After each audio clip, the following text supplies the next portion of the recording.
Hello everybody and welcome to my World War III scenario. This is what I would think would happen in World War III. The red is the Russian team, the blue is the American team / NATO, but soon it will grow bigger and not just be NATO. And this is what I would think would happen in a World War III scenario. I know I'm probably wrong. We are banning nukes, not missiles, but nukes. So that way the world doesn't just end. Anyways, enjoy the video. The war in Ukraine has come to a halt. Russia cannot push any farther, and Ukraine cannot push them any farther back. Most attempts to do any more pushing has failed and resulted in casualties. And I'm on a server that is run by some pretty smart people who like history and who also pay attention to the news. And what they've said is that because of this war, it may be possible that Russia and Belarus might need to speed up their unification process. So, because of this, Russia began to speed up their unification process, and they and Belarus are now unifying. Remember guys, this is not real life. This is just a scenario I think could happen. And as it now they are technically fused into one, and as you can see, the border is no longer there. You're probably wondering, that's strange, why is there no border? Because they're fused. I'm being very dumb. Some people watching this video though are so dumb enough that they know. They don't even know why the border's gone. Some of them didn't even know Belarus existed, but then there are some people who are smarter and understand. So just clarifying for the people who weren't. Now, Russia has also said they have aspirations to invade Poland, and they decided to act on these aspirations, invading right here and right here, starting a front. Wait, give me a second. Just gotta make sure it's not taking away from any of Russia's actual land gains. And boom, so that's what they've taken from there. They also start a new front in northern Ukraine, though it doesn't really do much. Then up here, because there's kind of Finland and Sweden who are not currently in NATO, but I think will be joining. And during the war, Finland moves in and takes this land from Russia. It's not that much, but it will prove detrimental to Russia eventually, hopefully. At least that's what the Finns hope. During the war in Europe, which is not currently going in Russia's favor, China thinks they may have more hope in, possibly taking Taiwan. Let me just change this, I forgot about that. But I think they might have more hope in possibly taking Taiwan. So they do something I personally wouldn't do if I was ruling a country in this time. And they invade the island of Taiwan, which they quickly take.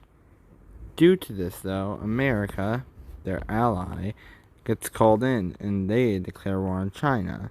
And seeing this as a prime opportunity, North Korea declares war on South Korea, starts pushing in on South Korea. With the help of Chinese troops, they push very far down the peninsula, taking this in only about a week. Due to the invasion, South Korea joins the American side in the war.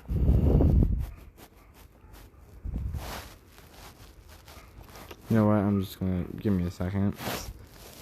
Okay, there we are.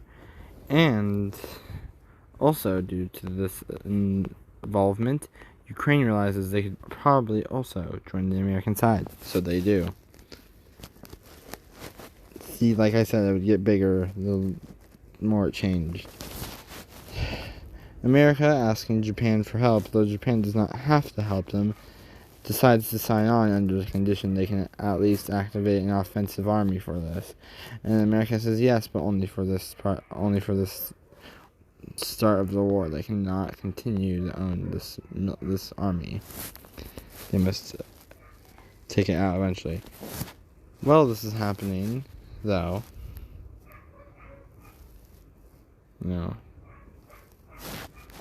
they continue to make more attacks on the South Korean peninsula, actually winning most battles and taking over Seoul in the process.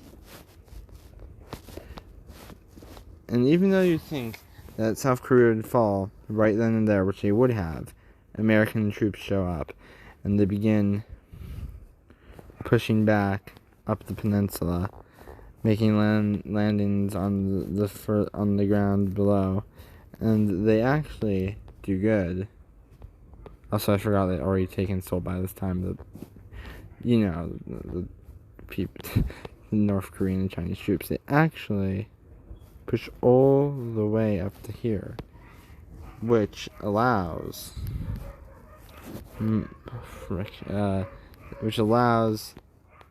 South Korea to reunify under, South Korea as they were before.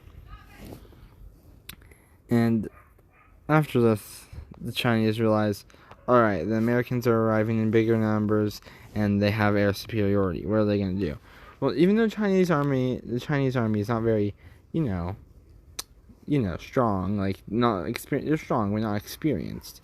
The Chinese use their missiles, which shoot down many American and Japanese naval planes, which questions their air superiority. But even without those, America and South Korea start to move into the northern half of the peninsula and get past the DMZ and start pushing up into North Korea. Japan, meanwhile, makes the landings over here. Oh my gosh, no. Go back to this. And takes some land here. Why does it keep switching? Stay on one thing. Oh my god, I'm trying to do a mapping video. And makes surprisingly well landings here, taking about this much land. As the war continues, some countries realize, hey, this might be a good time to get revenge on some of our enemies. And, well, some of these countries were what we would call enemies of Israel.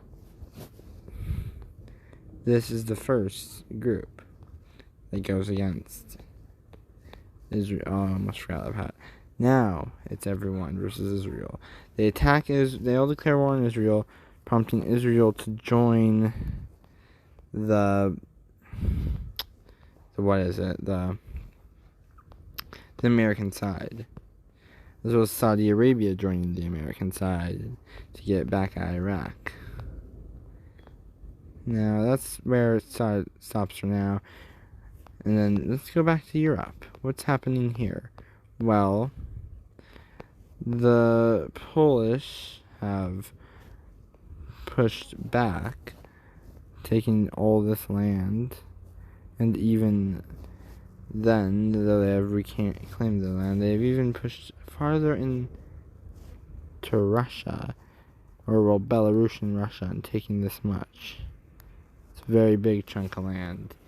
And they've also taken here, which was divided among the Lithuanians.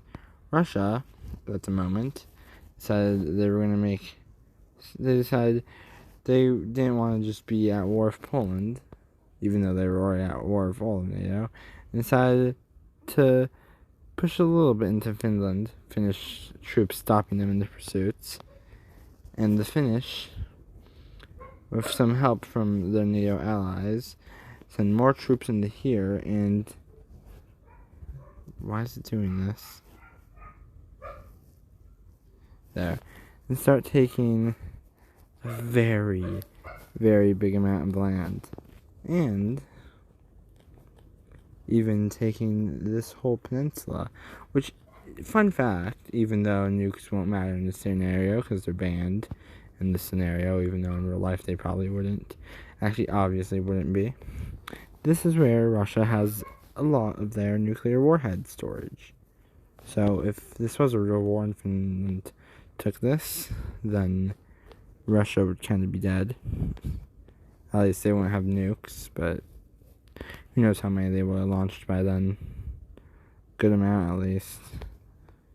Which Finland is actually starting to make some gains. Hoping that they'll be able to take back a good amount of this after the war.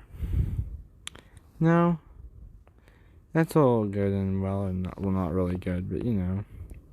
So, what's happening down here in Korea? Well, we just checked on it, but oh frick, that was an accident. Sorry. Why did it get so thick all of a sudden? That's what she said. Anyways, they start making more pushes into North Korea, eventually capturing it all,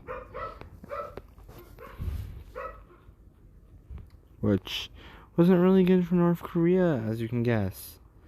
The leader's kind of gone now, but even though they've taken all this Korean land, America and Japan have taken great casualties due to the missiles that China has shot at their ships. So they have lost a very, very huge amount of people. But luckily they have been able to make more pushes into the Russian land here. And even start pushing up into parts of China. But first, without even hesitation, without waiting for the war to end, Korea decides to unite its peninsula, which the U.S. had no objections to. And then they started continuing to push in. So China and Russia did have objections, and other nations obviously did too, to them just instantly unifying, not even waiting for the war to end. They didn't really care. And that's what they've taken so far. Now, what was going to happen in Taiwan? Well, with American troops finally landing, they free it, but only for a brief time. As you see, like I said, their area of superiority is gone. And China thinking, well, if they can do that with Korea, we can do that with Taiwan.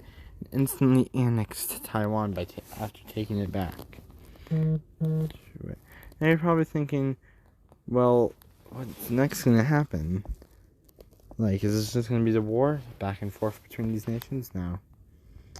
Pakistan wanted revenge. India, knowing Pakistan would do this, also wanted revenge. And they both declared war on each other, with India making some advances in the north, as you see here. And Pakistan, yeah, never mind, it'll be up here, making some advances here. No, I hate when it does that. Okay, now, as you can see, this war is escalating.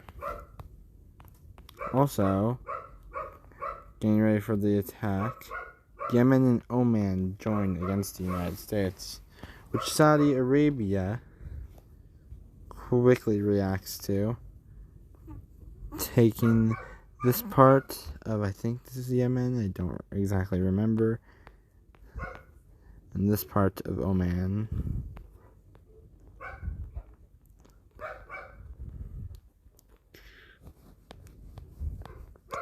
Now back to Europe. Poland has made tons of more advances into Russia, and it's been about a year now, and let's see how far each has pushed. So,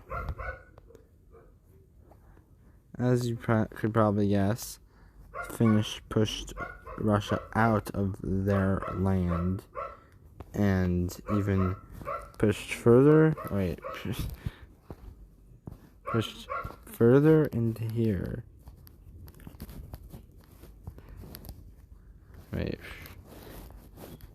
And did a very, very good amount of damage, taking all of this land, and even pushing down into here. Now, as you know, St. Petersburg, a very big Russian city, was right here, and it has just been taken, which took a huge hit on Russian morale. Also, the Baltics started doing their own thing, which the Russians wanted to invade them, obviously, and also the Baltic and Poland front have connected, meaning that Russia's going to have a really hard time. But Russia didn't want more enemies. Meanwhile, Poland, getting very tired of this Russian stuff, doing all this, the Russian things that Russia has done, said, you know what, frick it, and started taking their land back.